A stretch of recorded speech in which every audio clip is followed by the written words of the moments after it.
Brawl Stars just introduced one of the most pay-to-win features ever, Super Legendary Brawlers. At 5.5k credits, they're harder to unlock than anything we've seen before. But believe it or not, this isn't the most pay-to-win moment in Brawl Stars history. In this video, we're ranking the most pay-to-win features the game has ever seen. In 6th place, we have the accidental skin bugs. Skins are supposed to be cosmetic, but that's not always how it plays. Let's talk bugs, and not the in-game kind.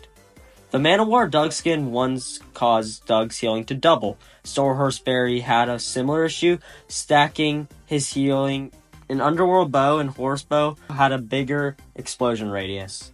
These skins didn't last forever, but while they were alive, they let players gain a massive unintended advantage just by equipping a paid skin. And that crosses the line from pay to look good to pay to win.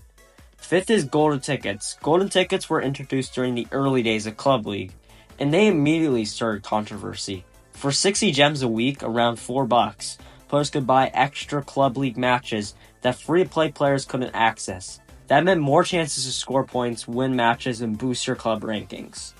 At high ranks, Club League rewards were insanely good, so if you weren't buying golden tickets, your club likely suffered. Some competitive clubs even adopted a rule: pay for tickets or get kicked. It created a system where money gave you more power and influence in your club, and for many, it felt like a forced paywall. Number 4, Early Access Brawlers. This one started with Kit and became an instant red flag. Supercell introduced a system where you can unlock certain brawlers a week before anyone else, but only if you paid a premium, usually between $15 to $30. Worse, these early access brawlers almost always dropped overpowered, and only to get nerfed shortly after their public release.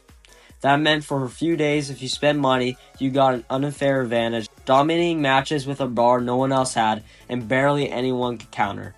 The result, a system where you just couldn't pay for access, you paid to dominate. Number 3, Super Legendary Rarity. The newest addition to the game, Super Legendaries, and they're already making waves in the worst way. Kaze was the first Super Legendary Brawler, she's the only one, and she cost 5,500 credits, the highest price tag we've ever seen. That's weeks, if not months, of saving for free-to-play players. Meanwhile, spenders can unlock her day one. Combine that with her strong, slippery kit and limited counters, and it's easy to see the gap forming. Rarities and Brawl Stars never really mattered much, but until now, this move feels like a hard push toward monetization, and it's dividing the community fast.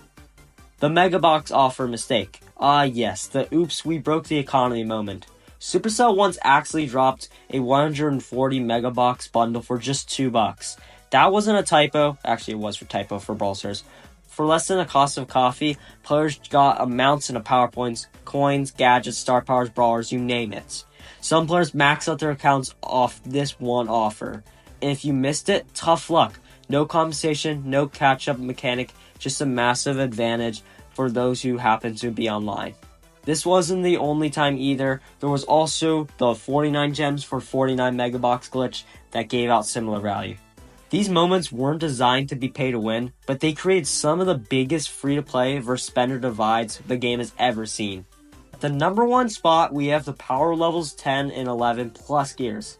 This update didn't just add stat boosts. It created a full pay-to-win wall. To reach power 11, players needed an insane amount of coins and power points, and most of it came from paid bundles or passes.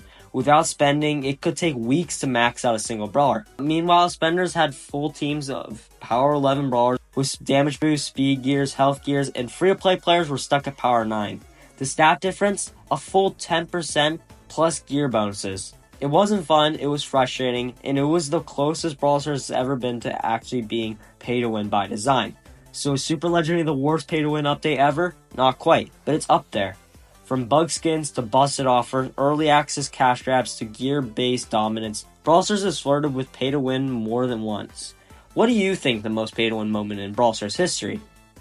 Let me know in the comments. We're getting super close to 1,000 subs, so it would be much appreciated if you drop a sub, and I'll see you in the next one.